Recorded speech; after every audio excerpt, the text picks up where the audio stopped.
So because we came to David to work in schools, I wanted to first share with you guys a little bit about my impression or what I noticed when I visited schools in Panama and how those compare to the schools that I have worked in the United States. So first of all, one thing I noticed about school in David is how well behaved the students are. I think Esteban might chuckle at this, but students in the United States are very, very badly behaved. So I took this picture and I just noticed like how nice and organized everyone looks. Everyone seems like they're doing their jobs. I had a very favorable impression of the students and all the teachers in David. And this, for example, is one of my classes in the United States. My school was called Open World Learning, and it was in St. Paul, Minnesota. So as I said before, Minnesota is a state that's at the very middle and top of the United States. It's right next to Canada, and it's very, very cold there.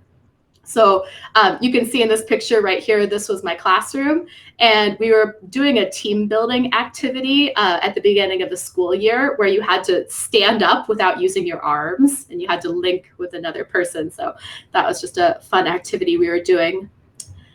But there's a lot of things that are in common in the United States and Panama and their schools. Like one thing I was thinking about just how we set up our classrooms, it's really pretty similar. Like we have a blackboard.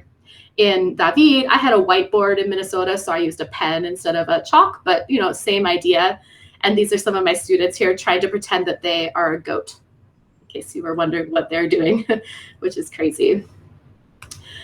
Another thing that I got to experience in David was this anniversary performance at the Escuela República de Francia, which was the first school that I worked at.